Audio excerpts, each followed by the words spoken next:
没放好吗？还没，我塞不进去啊。我自己来吧。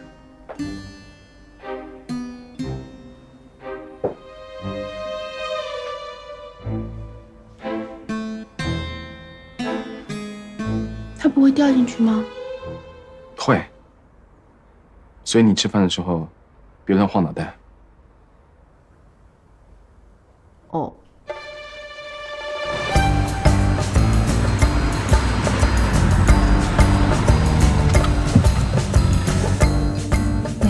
喂，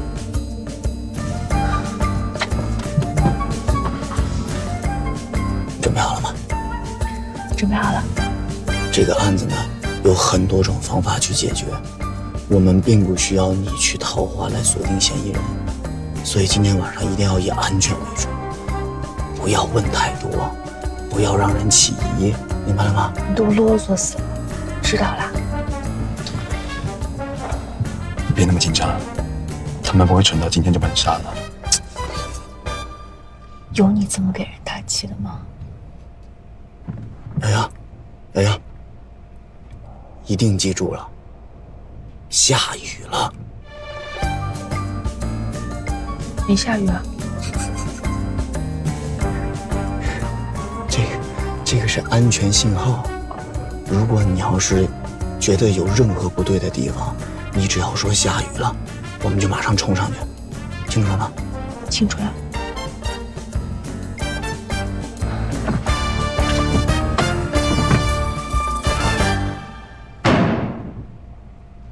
这么说，博总没有女朋友？这个我不清楚哎。既然他没让你给任何女人买过花、订过餐厅、买过礼物，那应该没有女朋友吧？没想到你对他还挺感兴趣的，啊？好啊，不怕死就上，我支持你。哎呦，他不会还是处男吧？无良，你怎么知道他是处男？你又没试过。这还用试吗？这种男人多少都有点不正常，浑身上下散发着那种禁欲的气息，用他那挑剔的言行掩饰他暴躁的内心。哎，你们俩都是女人，你们说我说的对不对？挺有道理。屁道理。干杯！喝酒不带我是吧？主菜来了，来往里传。这么大个螃蟹？哎呀，那是啊。慢点。哎呀，快吃吧。来，简阳，来。裴子啊，我这有点热，你那离空调近，咱俩换一下呗。哎呀，你快吃吧，把嘴蘸上，别给我添乱。快吃，来，来这个好，这个好，吃。谢谢。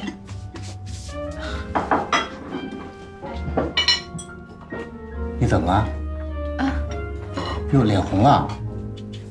没有。没有，你们看是不是脸红了？可能有点热。哦。有。你拍我干嘛呀？这是我的自由啊！你给我删了。很久没看见女孩子脸红了啊！你看，留个纪念。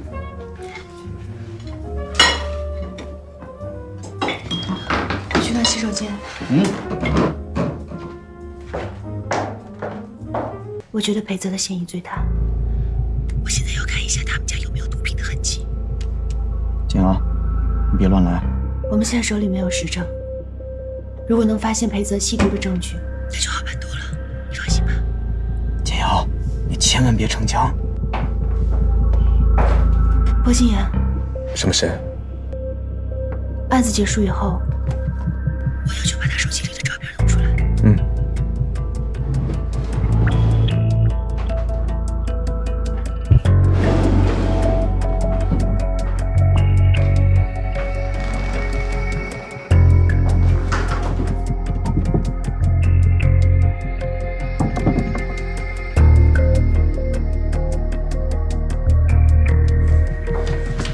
柜子第一排有一些药，但看起来都是像正常的处方药。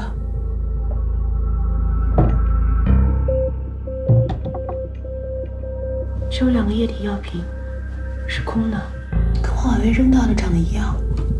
有很多装药水的小瓶子的规格都是一样的，空瓶子没有意义，你别拿。好的。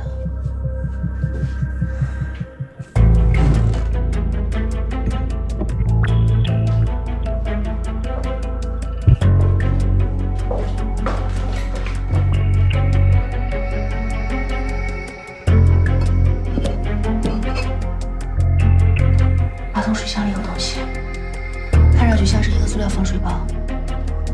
正常的塑料防水包谁会放到这里？野瑶，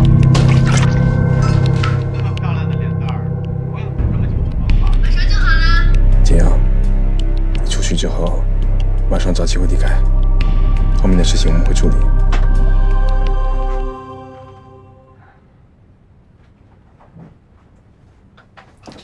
有种说法，一个人的卫生间，最能代表他内心的风格。怎么？你在窥探我的内心？我肚子不太舒服。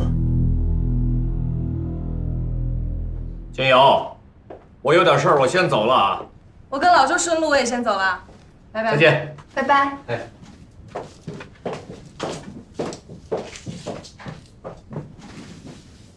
时间不早了，我也先走了。哎，你着急干嘛？我这路偏不好打车，一会儿我开车送你。不用了，我自己回去。哎呀，大小姐，你就听我的吧。大小姐，来我们家一趟，还没参观过吧？来，我带你参观参观。来呀。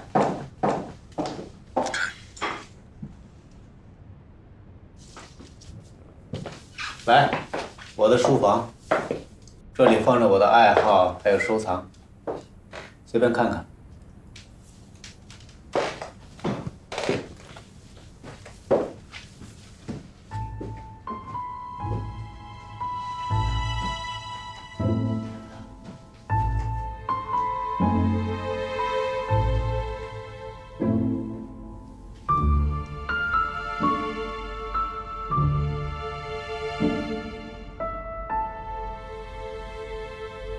你写毛笔字啊？啊，偶尔写写，但我写的不好。我们也走了，明天见。拜拜。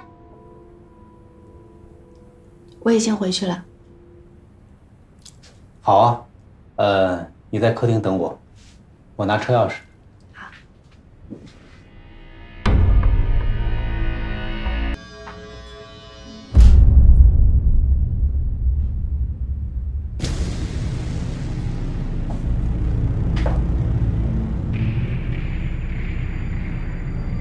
黑泽，是停电了吗？真是不巧，停电了，我的钥匙也找不到了。他关了电闸，尽管轻便。那我先自己打车回去了。等等，我有话要跟你说的。你的胆子可真够大的，你知道吗？你跟你的前任王婉薇年纪很像，但是性格完全不同。你怎么突然提她了？她是你的前女友吗？不是，我只是觉得你们很像。你站着别动，我这就过来了。简瑶，你平常看到的和你认为的那个人，其实并不是真正的我。是吗？嗯，那哪个才是真正的你啊？以后你慢慢会发现的。现在开始我们今天晚上的节目。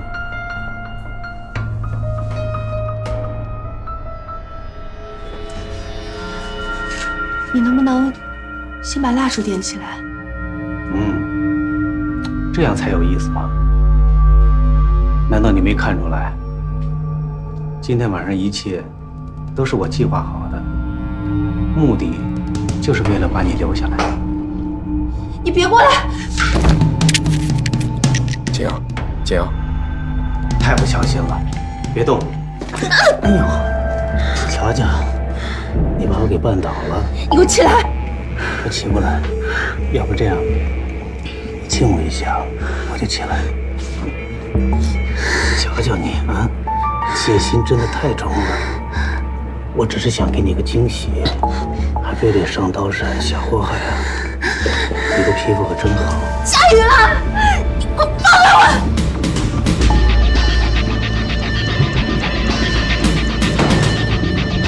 你的动作还是太慢了。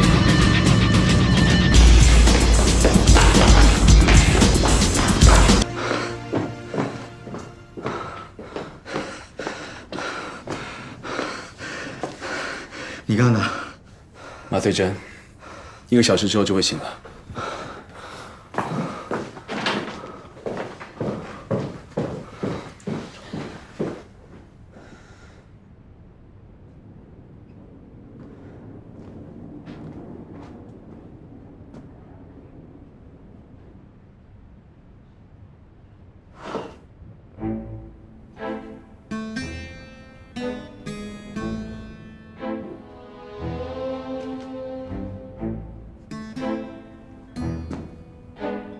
今天是你生日啊？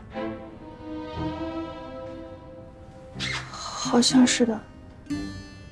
连你自己生日都不知道啊？是个蠢女人。我平常都过阴历生日的。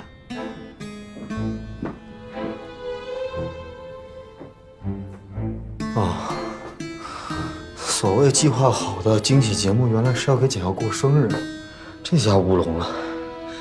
薄心言，你居然还给人麻晕了你！你怎么知道他没有动别的心思啊？水箱里没什么毒品，就一包现金。现金？普通人肯定不会把现金放在那种地方，有可能是毒资。接下来的可以交给李勋然了。没有证据，他什么都不会说的。你的意思是？我们走。简瑶，你留下。他醒来，我怎么跟他说啊？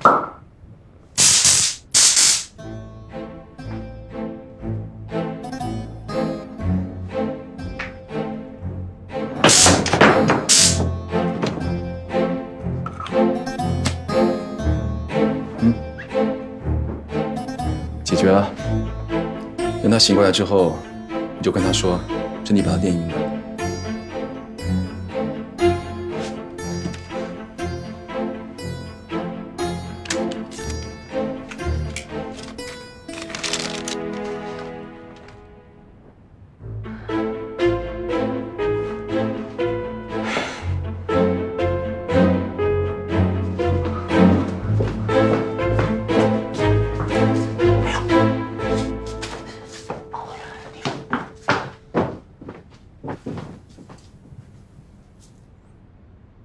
简瑶，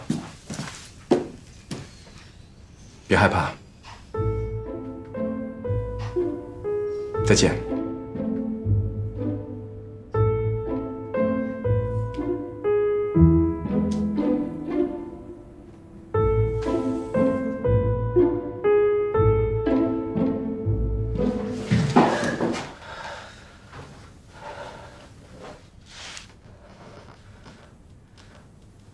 我怎么了？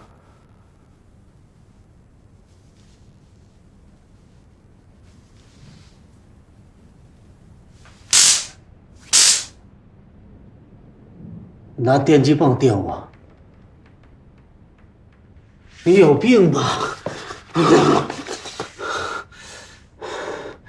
实在对不起，我先回家了。等等。你不能走。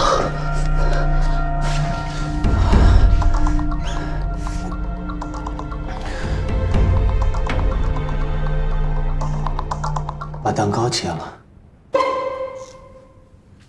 在黑天鹅专门给你订的。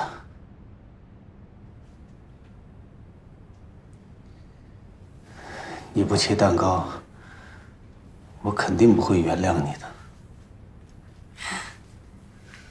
好，没有证据，我是不会承认的。慢慢问吧。这么多人，以你们的能力水平，应该能找到破绽的。薄教授的意思是，你们先忙，有事尽快打电话。先走了。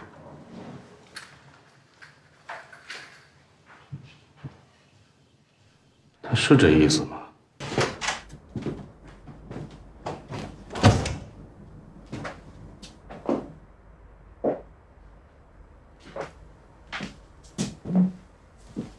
干什么？公司的技术部恢复了一些王婉薇电脑里的照片。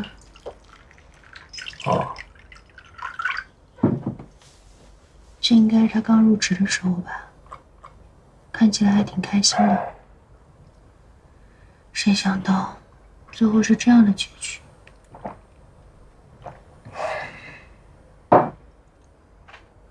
找我干什么？饿了。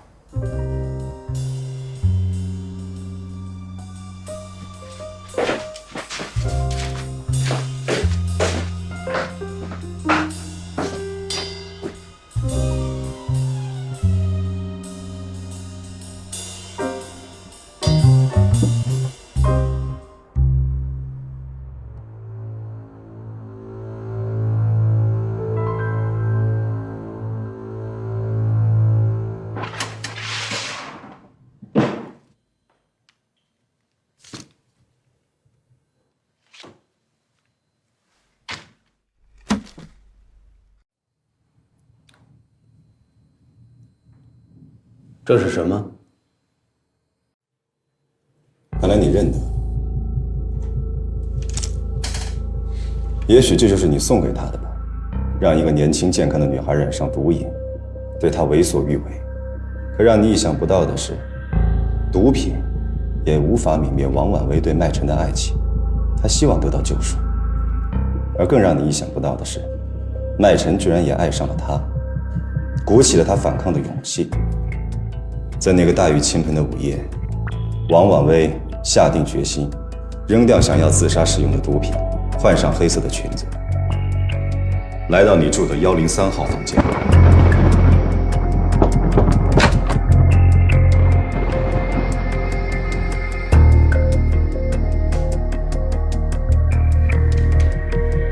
也许他想告诉你，他不愿再接受你的控制；也许他想公开他自己的错误，揭发你和你背后的毒品网络。你能怎么做呢？你当然不能让他毁了这一切，他必须闭嘴。下点药，把他放进浴缸，再割开他的手腕，很简单就解决了这个问题，对吗？他午夜的时候是找过我，这能说明什么呢？啊？她就是个愚蠢的女人，被所谓的爱情冲昏了头脑。我所做的就是帮她清醒过来。我的话，她也许听进去了，所以就自己躺在浴缸里，用刀片割开了自己的手腕。警官，你可以指控我给他提供了毒品，但你不能指控我谋杀了他。可惜啊，吸毒的人往往都聪明不到哪儿去。你有杀人动机，有杀人时间，有目击证人，还有证物。裴泽，想要盯死你，那可真是太容易了。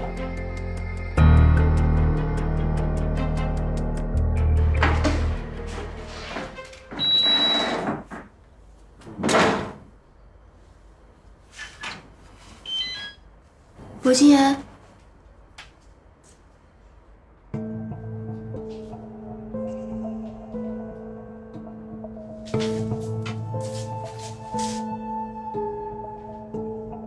怎么了？薛然刚才打来电话，说裴泽已经承认他用毒品控制王婉薇，也承认当天晚上他找过他。我们抓到凶手了。你通知李欣然，破案的事情先不要对任何专案组以外的人公布。为什么呀？我带你看看东西。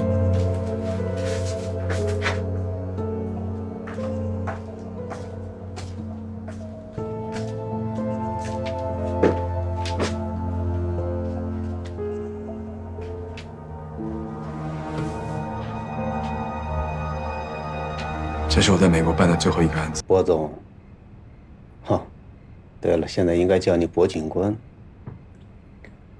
该说的我在警察局都已经说了。你还有什么问题啊？细节。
沈经理，轮到你了。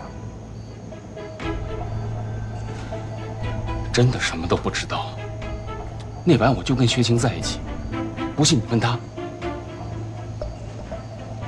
我们有充分的证据证明，案发当晚，那个人确实进入他的房间。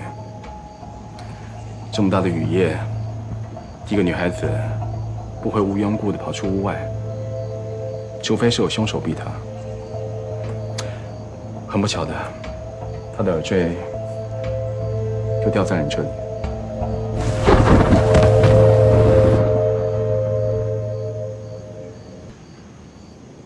我不知道。博总，我真的什么都不清楚。你不能就这样帮我们定罪。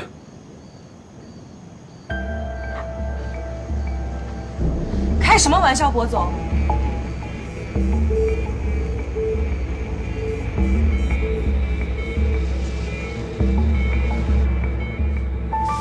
这么大的区域，就我们几个人够吗？没办法，根据魏教授的侧写结论，这个变态狂本身就擅长隐匿踪迹，非常敏锐。人一多，难免会出现破绽。如果被他发现了，我们这个陷阱可就设不成了。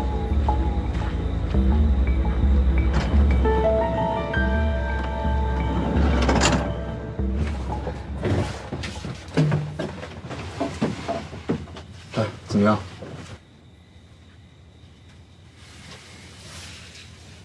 我几点会在天亮时破案？那这个杏花诗人摩尔好，就必须赶在天亮之前，在凶手所在的别墅留下信息。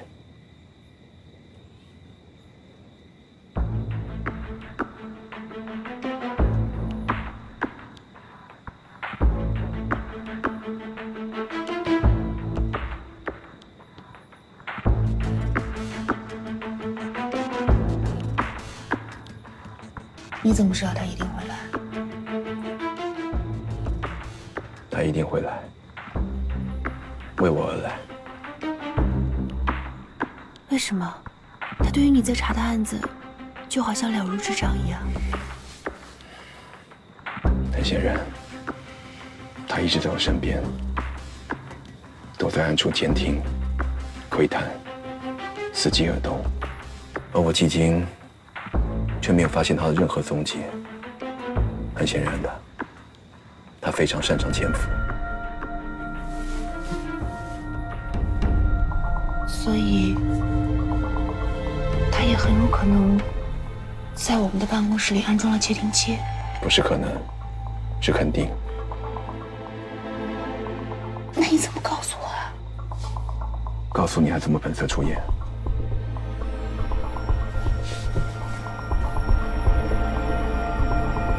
如果我要是早点知道，或者多了点勇气，婉薇也许她不会死。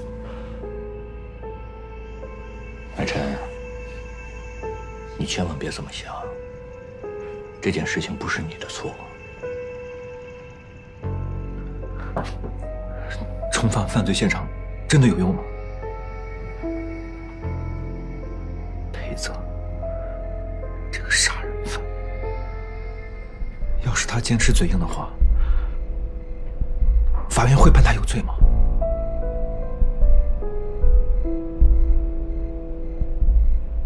我相信，警察一定会还婉薇一个公道的。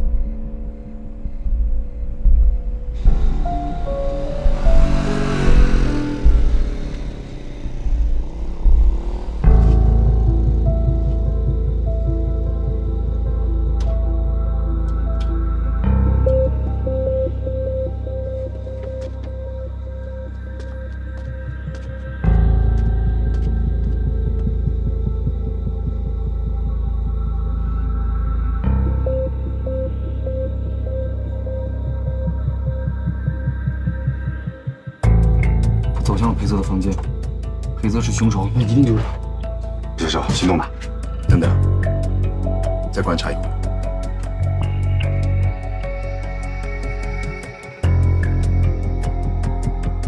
还不行动吗？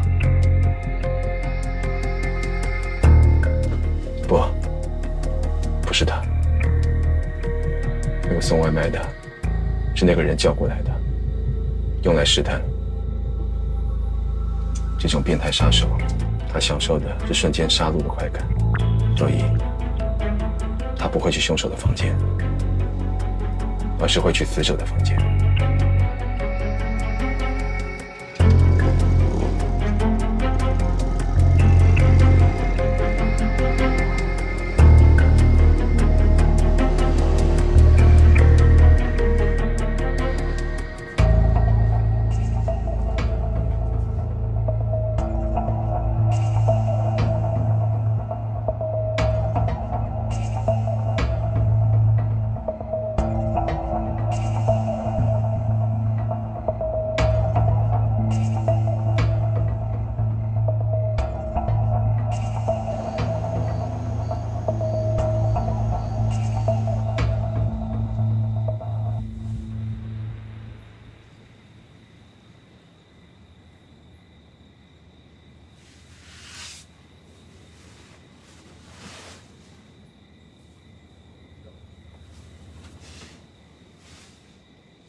静言，朱同学，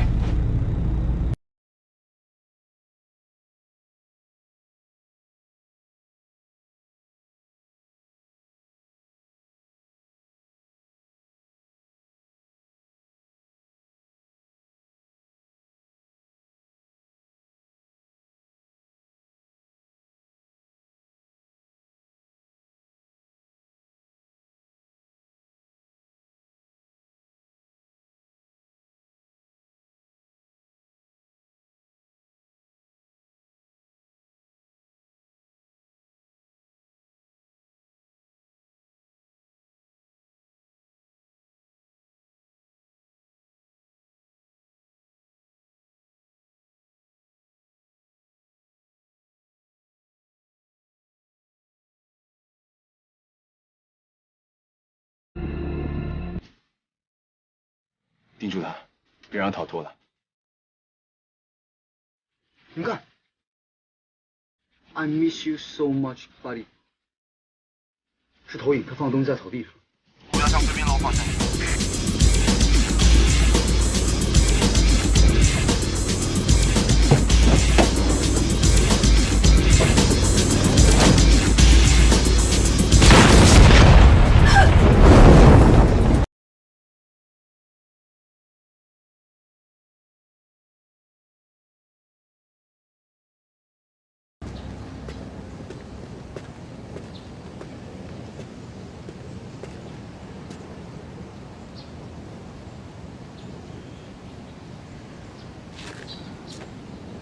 建瑶，介绍你认识一下，成宇漳州公司的网络毒品控制者，也就是红叶山庄杀人案的主犯。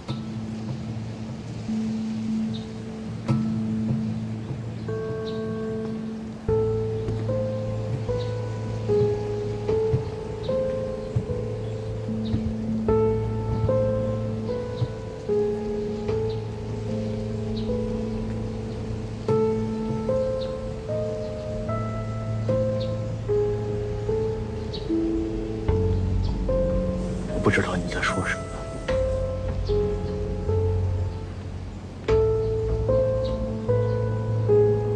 整个江州的毒品活动，基本上都是由你主导，裴泽只是你一个手下而已。引诱女孩子是他的长处，这一点你利用得很彻底。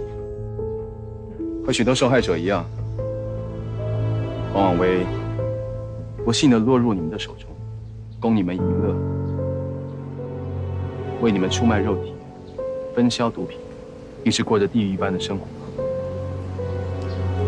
成宇公司的晚宴10点结束，麦晨回到房间，纠结到12点，然后去向王永威表白。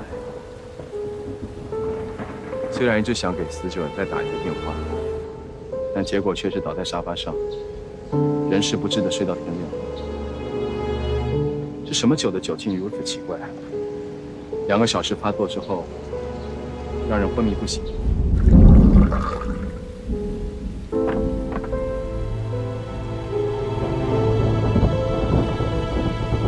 谢谢。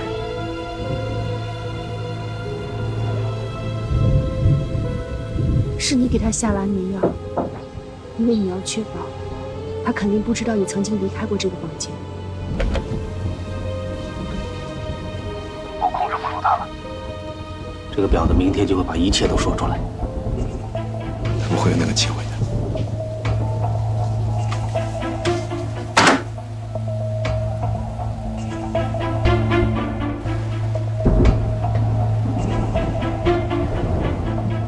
王婉薇离开了裴泽的房间后，回到了自己的房间，准备把自己的决定告诉麦晨。他打了104的电话，记录显示，1点27分， 105房间到104的房间的内线电话无人接听。如果按照你的说法，当晚你在照顾麦晨，没有出去过，那为什么不肯接听这通电话呢？我以为是度假村的骚扰电话。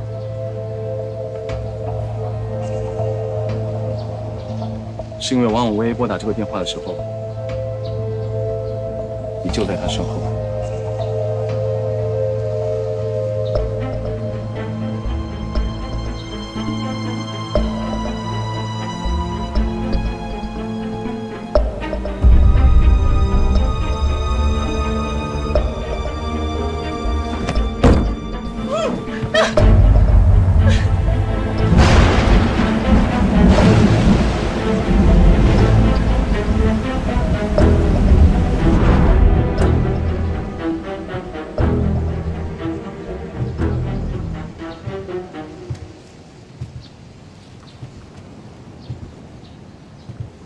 这枚珍珠耳钉是在104房间门口发现的。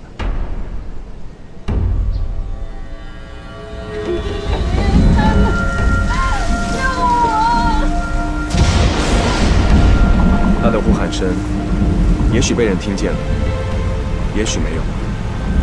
总之就是没有人出来救他。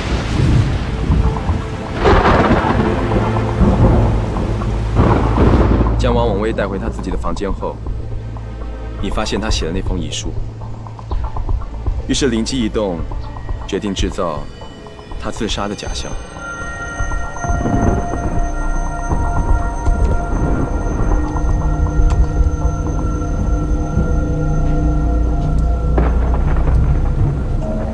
没事了，很快就好。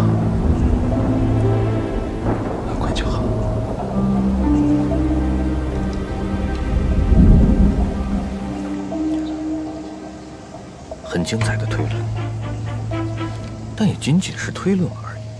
你没有证据。我当然有。其实这个证据还算是你发现的。我？王永威计划自杀的方式不是割腕，所以他随身并没有带刀。骗巧你的同伴裴泽也没有。深更半夜的，更没有时间到其他地方去找。无奈之下，只好用自己的刀，因为要伪造自杀现场，死者的身边必须要有割腕的工具。于是，你就把这把水果刀留在了现场。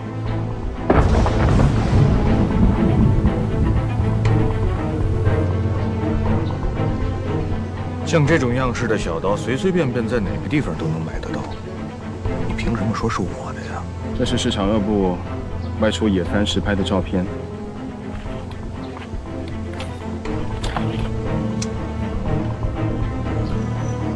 你看看，你的手里拿着什么？这里有个异形的缺口，还小裂纹。幸好这张照片清晰到足以让我们把这柄刀放大到可以比对的程度。看到了吗？这2个缺口一模一样。你可以不承认，但我想到了警方那里，自然会找到你的破绽。你的谋杀罪名是逃不掉的。至于你们，见死不救，知情不报，包庇周晴还有裴泽的谋杀事实，还有毒品网络控制的事情，我相信你们最终都会开口的。当然了，我这个人最念旧了，大家好歹同事一场。友情提示：主犯无期或死刑，从犯3年到5年。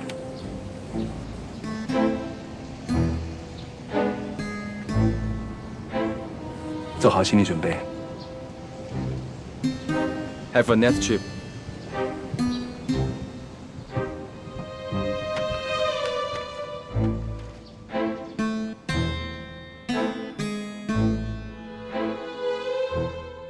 我还一直以为老周是个好人呢。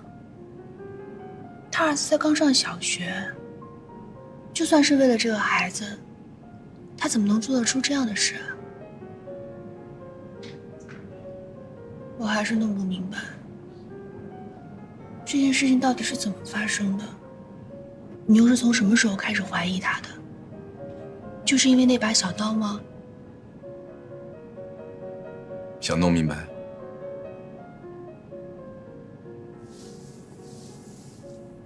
跟我来，我会让你看见的。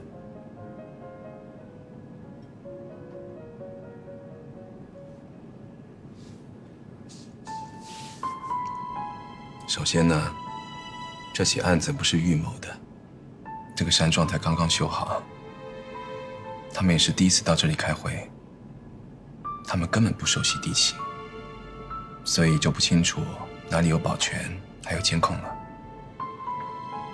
正常来说，凶手不会选在陌生的地方，也不会在集体活动的时候下手。有这个前提之下，我们可以开始了。我们可以知道，王婉薇是放弃自杀之后，主动找上了裴泽。我不愿意就这样堕落下去，我还有机会，还有未来，我不会再被你控制了。够了！你以为麦琛真的喜欢你？他只是不知道你是个什么人罢了。记着，一只脚已经踏进来了，就别想再走出去。永远。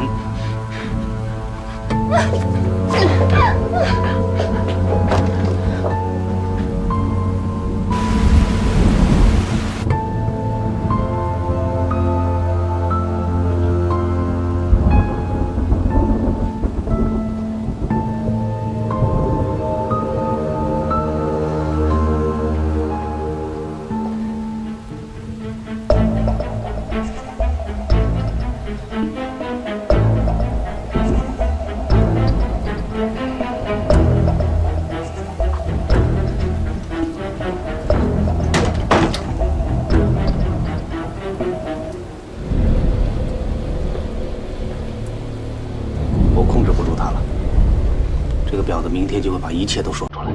放心，不会的。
我说过，查案要走捷径，所以除了裴泽的头发之外，我也顺便收起了别人的头发。结果令人震惊。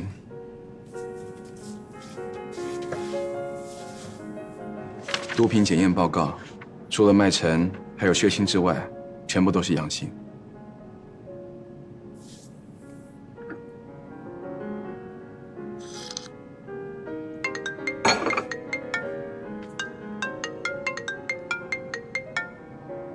喂，知道了。你自己醒了，走吧，去看看他。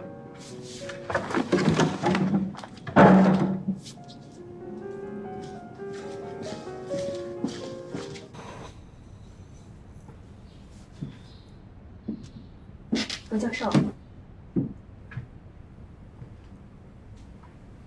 你先出去吧。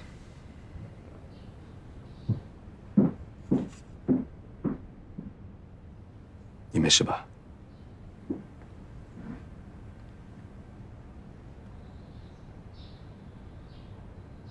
发生什么事了？你怎么看着我干什么？你亲我干嘛？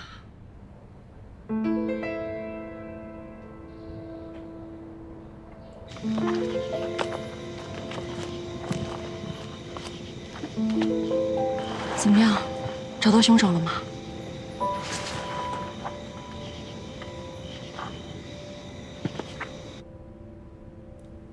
我醒来之后就在这里了，这到底是怎么回事啊？不好意思啊，我的楚文翰。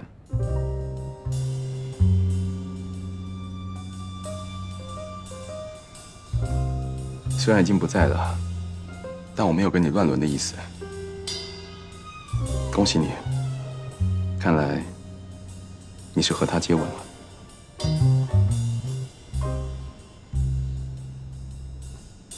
他逃走了，市场2部的人都已经认罪了。老周是主犯，裴泽是帮凶。知道了。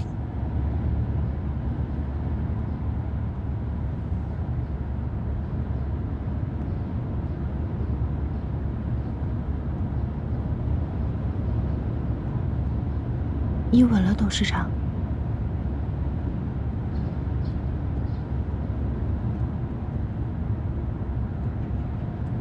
是啊，在追捕罪犯的紧要关头，抽空去吻了自己的姐姐。你是觉得我没带智商，还有道德出门吗？你没吻他？废话，吻他的是那个人。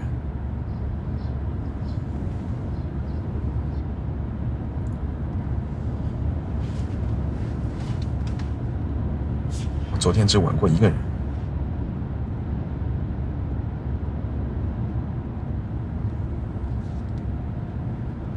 不会是初吻吧？是又怎么样？难道你不是啊？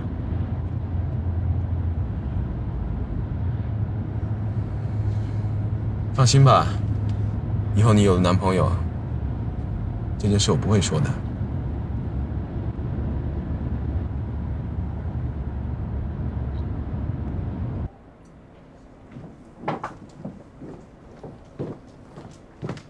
你们慢慢研究，我先去录个口供。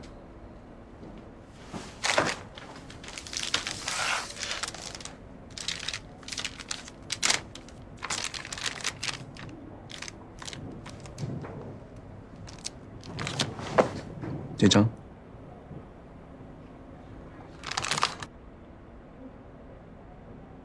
你专门带我来警局，就是为了删除照片啊？我对你承诺过的事情，无论大小。谢谢。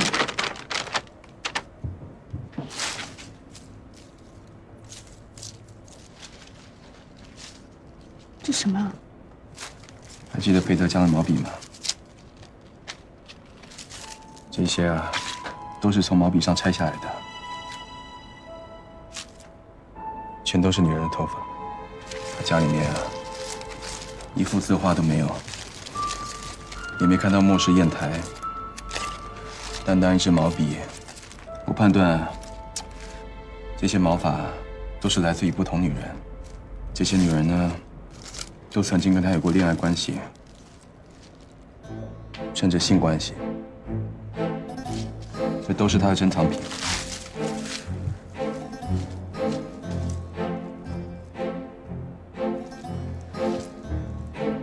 你的？不要。哦。哎，别，拿回来。到底要不要？你拿给我，拿回去烧。麻烦，我帮你烧呢。静言，从公司程序上来说，你已经离职，原因是管理部门不力，被我辞退。简阳，在这件案件调查过程当中，你表现得非常好。根据之前跟静言的约定，你的身份只有市场2部的人知道，现在没有被暴露。介于你对公司的贡献，我现在让你选。你可以到公司任何一个部门任职，来董办也可以。不过你的职位要根据你的资历，从基层做起。怎么样？谢谢董事长，你应得的。不必，他现在是我的人了，以后再也不会为你打工了。不好意思，我好像不是你的人。董事长，能让我考虑几天吗？好，我尊重你。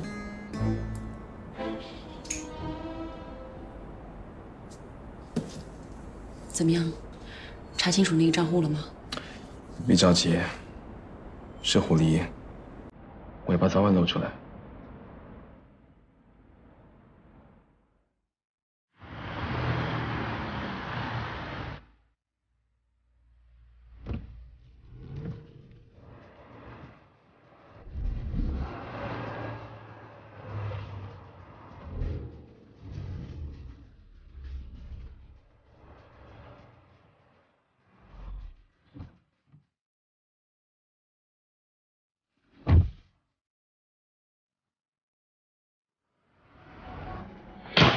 是什么呀？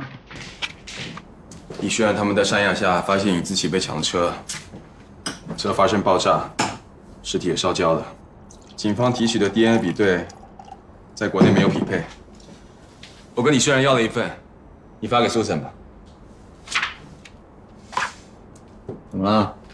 万能小助手罢工了？上哪儿吃啊？随便。叫上简阳。随便。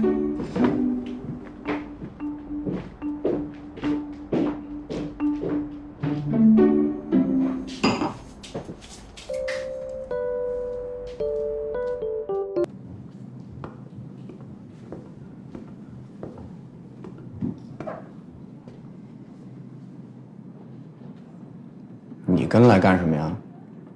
出来透透气不行啊？到女孩子家透气，罗教授果然好想法。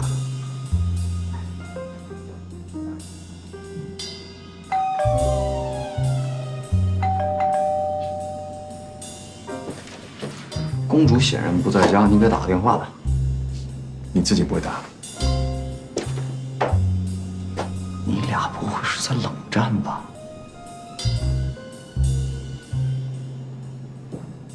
你吃瘪了。行，我打。简阳美女，在哪儿呢？哦，在学校拍毕业照呢。啊，哎，我们去见你好不好？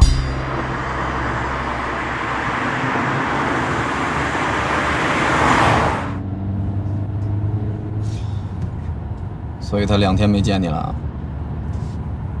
嗯。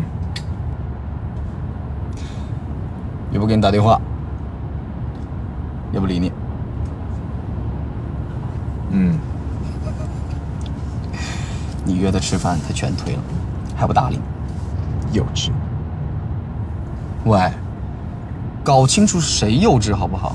简瑶的脾气好的天上有地下无，如果他要是生你气的话，肯定是你有什么地方做的不对。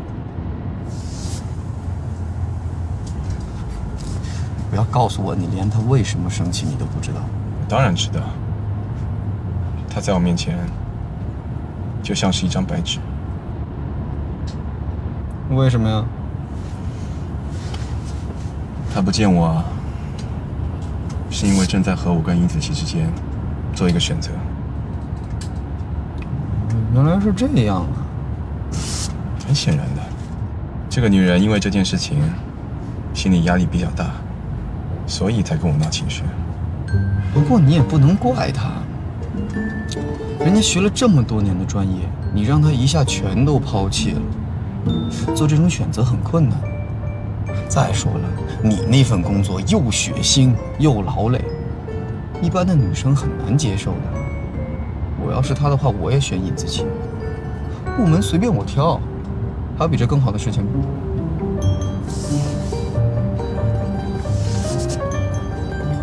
你知不知道你现在应该怎么做？不知道，怎么做？哄她。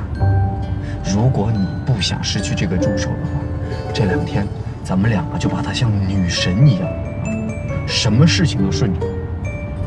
女孩子是非常感性的，她一旦感动，就会选你了。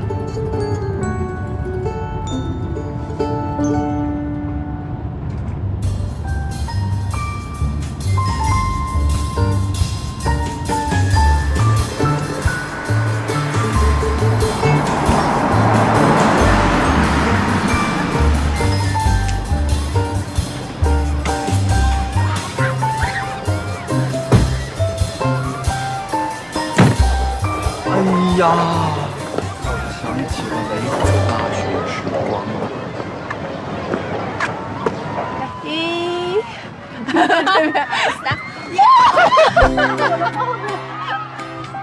哎，你不是最讨厌搔首弄姿、扭动身体的女人吗？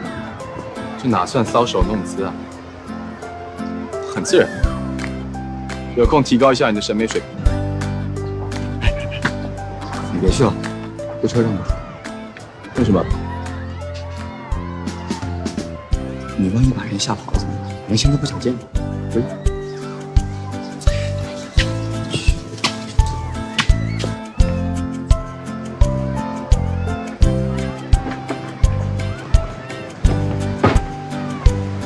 窗子摇起来。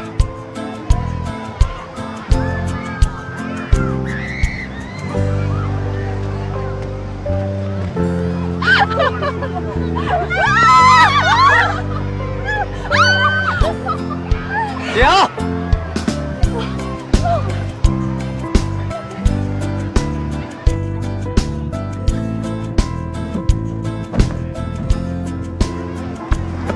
哪，穿这身太帅了，还可以吧？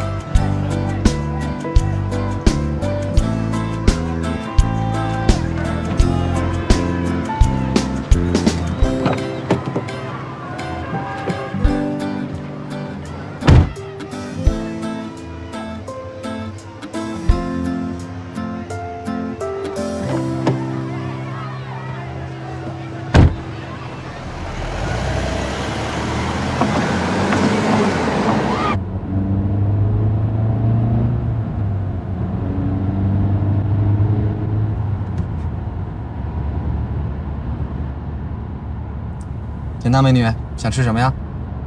听你安排。那我们去吃鱼吧。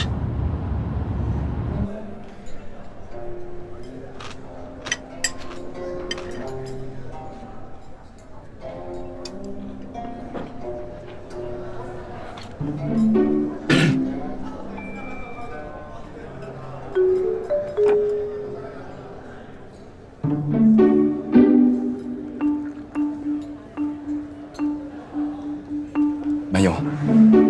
谢谢。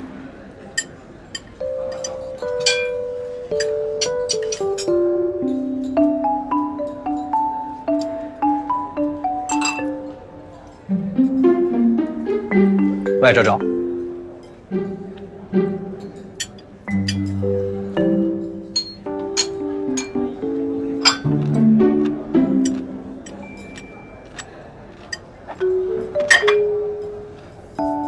没有啊。你干什么呀？你没看出来吗？我在哄你。哄我？为了让我给你当你的助手吗？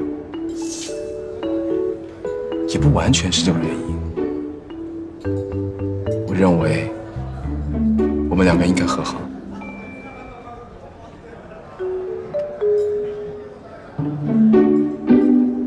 哎呦，这鱼剔的不错嘛，吃啊！是他心甘情愿要这么做的，就没人逼他，对吧？就算你吃了，也不代表跟他和好，更不代表你成为他的助手，对吧？